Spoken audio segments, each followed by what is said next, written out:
प्रणाम दोस्तों। कल्पना कीजिए दुनिया का सबसे प्रसिद्ध म्यूजियम, जहां एक ही छत के नीचे दुनिया की सबसे कीमती कलाकृतियां, 100 मिलियन से ज़्यादा के बेशकीमती रत्न और तो और खुद मोनालिसा भी मौजूद हो, और वो भी दिन दहाड़े लोगों के बीच सिर्फ 7 मिनट में लूट लिया जाए। फ्रांस, जहां कला और संस्कृति की सांसें चलती हैं। पेरिस, जो दुनिया की सबसे बड़ी शान है, और पेरिस का लूव्र म्यूजियम, जिसे दुनिया का सबसे सुरक्षित खजाना माना जाता है। वहाँ हुई है सदी की सबसे सनसनीखेज चोरी, एक ऐसी चोरी जिसने पूरे फ्रांस को सदमे में डाल दिया है। कैसे 4 चोरों ने एक साधारण सी मैकेनिकल सीढ़ी और पावर टूल्स की मदद से सुरक्षा के सारे चक्रव्यूह को तोड़ डाला। और इस हिस्ट का सबसे डरावना क्लिफ हैंगर क्या है? जिस कमरे में दुनिया के सबसे बड़े खजाने थे, वहां 75% कमरों में सुरक्षा कैमरे ही नहीं थे। इस वीडियो को अंत तक जरूर देखिएगा, क्योंकि हम आपको बताएंगे कि कैसे 7 मिनट की चोरी ने बड़े सरकारी राज खोल दिए हैं। आज हम सिर्फ एक चोरी की बात नहीं करेंगे, हम बात करेंगे उस अविश्वसनीय दुस्साहस की, उस अद्वितीय साजिश की और उस राष्ट्रीय अपमान की, जिसने हमें सोचने पर मजबूर कर दिया कि क्या हमारा इतिहास और संस्कृति वाकई सुरक्षित हैं। इस वीडियो में आपको पता चलेगा कि लुटेरों ने ठीक 9:30 पर ऐसा क्या किया कि 4 मिनट के अंदर उन्होंने फ्रांस के शाही गहनों के 2 खजाने तोड़ दिए। सबसे पहले लूव्र को समझिए। यह सिर्फ एक म्यूजियम नहीं है, ये एक पुराना शाही महल है, जहां सदियों से फ्रांस का गौरव, उसका इतिहास, उसकी दौलत रखी गई है। क्या आप जानते हैं यह दुनिया का सबसे ज़्यादा देखे जाने वाला संग्रहालय है। ये पुराने काल से लेकर 19वीं सदी तक, उस तक की 35,000 से ज़्यादा वस्तुएं यहाँ पर संग्रहित हैं। और हाँ, यहाँ है मोनालिसा।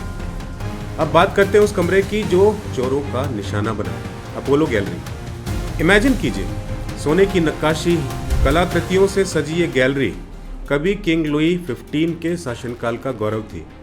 यह गैलरी वर्साइलस के मशहूर हॉल ऑफ मिरर्स के लिए एक मॉडल बनी थी। पर इसका सबसे बड़ा आकर्षण जानते हैं? फ्रांस के क्राउन ज्वेल्स, वो शाही मुकुट, हार और पेंडेंट जिन्हें नेपोलियन की पत्नियां और महारानियां पहना करती थी। ये रत्न जिनकी कीमत इतिहास में नहीं लगाई जा सकती। और इन्हीं रत्नों को तोड़ने के लिए चोरों ने चुना वो दिन, संडे, रविवार सुबह 9:30। यहाँ से शुरू होता है रोमांच का असली खेल। रविवार सुबह 9:30 बजे म्यूजियम खुले हुए अभी 30 मिनट ही हुए थे। लोग मोनालिसा की एक झलक पाने के लिए लाइन में लगे थे। तभी लूव्र के दक्षिणी हिस्से पर, जहाँ सीन नदी का किनारा है, एक ट्रक आके रुकता है। ये कोई साधारण ट्रक नहीं था। इसके पीछे एक मैकेनिकल लैडर, या आप कहें तो एक मालवाहक सीढ़ी लगी हुई थी, जिसका इस्तेमाल जो है आपने देखा होगा कंस्ट्रक्शन साइट्स पर होता है। तो सबसे पहले क्या होता है? 4 में से 2 चोर सुरक्षा गार्ड्स और आम लोगों की नज़रों से बचते हुए सीढ़ी से सीधा दूसरी मंजिल की बालकनी पर चढ़ गए। 9:34, सिर्फ 4 मिनट में उन्होंने पावर टूल्स का इस्तेमाल किया। वो करके बाहरी खिड़की को काटा और अपोलो गैलरी के अंदर घुस गए। इस हॉल में अलार्म जरूर बजा, लेकिन ज़रा सोचिए, म्यूजियम के गार्ड्स ने इतनी तेज़ी से कार्रवाई की कि उन्होंने हॉल में मौजूद जितने भी विजिटर्स थे बाहर के, उन सबको हॉल से बाहर निकालना शुरू कर दिया, जिसका सीधा फायदा चोरों को मिला। अंदर घुसते ही उन्होंने बिना समय गंवाए अपने सॉस से 2 शीशे के केस जो थे तोड़ डाले, जिसमें शाही खजाने रखे थे। दोस्तों, सिर्फ 4 मिनट के अंदर वो अंदर गए, चोरी की और बाहर आए। ये कोई आम चोर नहीं थे, ये मिशन इम्पॉसिबल की स्क्रिप्ट को ज़मीन पर उतारने वाले पेशेवर जैसे थे। वेट कीजिए जानने का कि उन्होंने क्या क्या चुराया। 8 बेशकीमती आइटम। इनमें शामिल थे नेपोलियन की दूसरी पत्नी महारानी मैरी लॉइस का पन्ना, जानते हैं आप, एमरल्ड, और हीरा, वो डायमंड जड़ा हार और ईयरिंग्स। इसके अलावा नीलम यानी सफ़ायर का एक सेट था जो रानी मैरी एमिली ने पहना था। और सबसे कीमती महारानी यूजेनी का भव्य मुकुट, जिसमें 1354 हीरे और 56 पन्ने लगे थे। सोचिए ज़रा, ये सिर्फ पत्थर नहीं थे, ये फ्रांस की 19वीं सदी की शक्ति और शौर्य का प्रतीक थे। लेकिन भागते समय उनसे एक बहुत बड़ी गलती हो गई चोरों से। महारानी यूजेशी का बेशकीमती मुकुट उनके हाथ से छूट गया और उन्हें वहां से उसे छोड़कर ही भागना पड़ा। ये टूटी हुई हालत में मिला और आज ये मुकुट पूरे फ्रांस के लिए राष्ट्रीय अपमान का प्रतीक बन गया है। 102 मिलियन की कीमत पर फ्रांसीसी प्रोसिक्यूटर ने साफ कहा है कि ये सिर्फ मॉनेटरी वैल्यू है, इसका ऐतिहासिक मूल्य तो अमूल्य है। 9:38 तक चोर अपने 8 बेशकीमती रत्नों के साथ उस सीढ़ी से नीचे उतरे और अपनी तेज पावरफुल मोटर बाइक्स पर कूदे और हाईवे की तरफ तेजी से भाग निकले। ऐसा लग रहा था जैसे कोई हॉलीवुड की फिल्म चल रही हो। अब सवाल यह है कि दुनिया की सबसे सुरक्षित म्यूजियम इतना कमज़ोर कैसे पड़ जाता है। And the surprising part is, जांच अभी जारी है।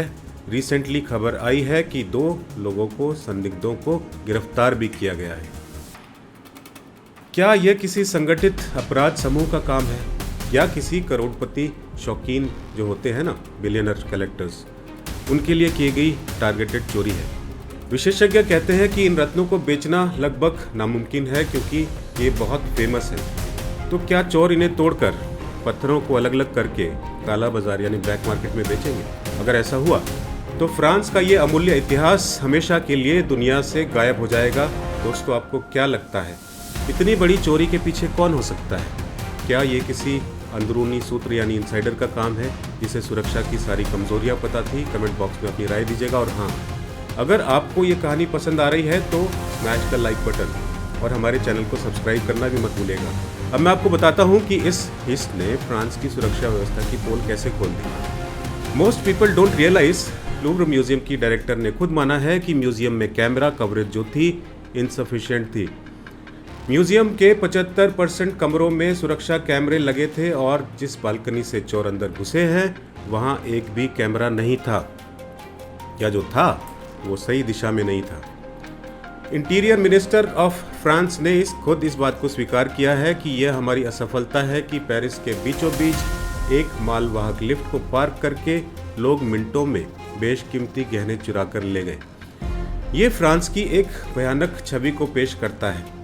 हम सोचते हैं कि बड़ी जगहें शायद ज़्यादा सुरक्षित होती हैं, पर हकीकत यह है कि लूव्र का ये पुराना महल जो है, इसकी बनावट, इतने सारे प्रवेश द्वार, एंट्रेंसेस और एग्जिट्स सुरक्षा के लिए एक दुस्वप्न है। 2024 में म्यूजियम के स्टाफ ने कम कर्मचारियों और भीड़ को लेकर हड़ताल भी की थी, पर उनकी इस बात पर ध्यान नहीं दिया गया। नतीजा आपके सामने है। अगर हम थोड़ा पीछे चले तो ये पहली बार नहीं है जब लूव्र को ऐसे अपमान का सामना करना पड़ा है। 1911 याद है, जब एक इटालियन कर्मचारी विंसेंगो पेरिगिया ने मोनालिसा को चुरा लिया था। जानते हैं, चोरी का पता लगाने में 28 घंटे लग गए थे। तब यह पेंटिंग दुनिया में इतनी मशहूर नहीं थी, लेकिन चोरी के बाद यह एक मीडिया सनसनी बन गई। पेरिगिया ने यह सोचकर चोरी की थी कि यह मोनालिसा को उसकी असली घर यानी कि इटली वापस लेकर जा रहा था, पर आज की चोरी जो है यह किसी देशभक्ति की नहीं बल्कि सरासर लालच और पेशेवर अपराधीकरण का काम लगता है। 1976 में भी चोरों ने स्कैफोल्डिंग का उपयोग किया, उसको करके किंग चार्ल्स 10 की तलवार चुरा ली थी जो आज तक नहीं मिली है। सच्चाई कहीं ना कहीं ये भी है, लूव्र बार बार चोरों को ये मौका देता रहा है और इस बार तो चोरों ने अपनी पुरानी गलतियों से सीख लिया। उन्होंने उस जगह को निशाना बनाया जहां सबसे कम कैमरे थे और जहां कंस्ट्रक्शन का काम चल रहा था। दोस्तों, इस घटना से हम क्या सीख सकते हैं? फ्रांस के लिए यह 102 मिलियन का नुकसान नहीं है, यह उनके गौरव, उनकी पहचान पर एक गहरा घाव है। सोचिए, टूटे हुए शीशे, टूटे हुए मुकुट और चारों तरफ फैले हुए उपकरण। यह दृश्य किसी भी राष्ट्रीय खजाने की सुरक्षा पर एक बड़ा सवालिया निशान लगाता है। राष्ट्रपति मैक्रोन ने अब सुरक्षा बढ़ाने का आदेश दिया है। मोनालिसा को भी जल्द ही एक अलग अति सुरक्षित कमरे में शिफ्ट किया जा रहा है, पर सवाल ये है कि ये काफ़ी है? दुनिया भर के म्यूजियम्स के लिए एक अलर्ट है, हमें सिर्फ लेजर सेंसर या आर्म गार्ड्स पर ही भरोसा नहीं करना चाहिए। हमें अपनी सुरक्षा की कमज़ोर कड़ियों को पहचानना होगा, जैसे कि कर्मचारियों की कमी, पुराने बिल्डिंग स्ट्रक्चर और जनता की भीड़। इन सबको कैसे मैनेज किया जाए?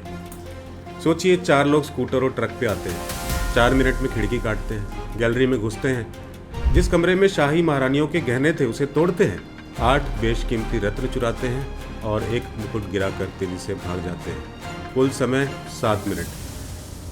हमें इस चोरी से वही सदमा और दुख महसूस होता है जैसे आप तब महसूस करते हो जब कोई आपके अपने घर में घुसकर आपकी सबसे प्रिय चीज़ छीन ले। ये सिर्फ चोरी नहीं है, ये हमारी साझा विरासत जो है, जो शेयर हेरिटेज है उस पर हमला है। जांचकर्ता कह रहे हैं कि उन्हें घटनास्थल पर चोरों के डीएनए सैंपल्स मिले हैं, यहाँ तक कि उस गिरे हुए मुकुट पर भी सैंपल्स पाए गए हैं। क्या ये डीएनए उन चोरों तक ले जा पाएंगे? क्या फ्रांस इस बेशकीमती रत्नों को वापस पा सकेगा, या फिर ये मुकुट और हार हमेशा के लिए इतिहास के पन्नों में वैनिश हो जाएंगे? ये रेस अगेंस्ट टाइम है। चोरों के लिए रत्नों को तोड़ने और बेचने से पहले पुलिस को उनको पकड़ना होगा। दोस्तों, ये कहानी हमें बताती है कि कितना भी सुरक्षित किला क्यों ना हो, एक छोटी सी चूक, एक छोटी सी लापरवाही कितनी बड़ी कीमत वसूल सकती है। लूव्र म्यूजियम, जो फ्रांसीसी संस्कृति के लिए शान था, आज अपनी सबसे बड़ी विफलता के लिए शर्मिंदा है। तो दोस्तों, आपको क्या लगता है, क्या लूव्र के गहने वापस मिलेंगे? कमेंट करके ज़रूर बताइएगा। अगर आपको ये वीडियो एजुकेटिव लगा हो तो इसे लाइक करें, शेयर करें अपने दोस्तों के साथ। वो कद्रदान थे जो जुल्मों की ताकत को तोल रहे थे कि किला तो सोने का था मगर दरबान सो रहे थे। जो धरोहर सदियों की थी, पल भर में वो हाथ लगी, नजरें उठाकर देखा तो सब खामोश खड़े रो रहे थे। प्रणाम।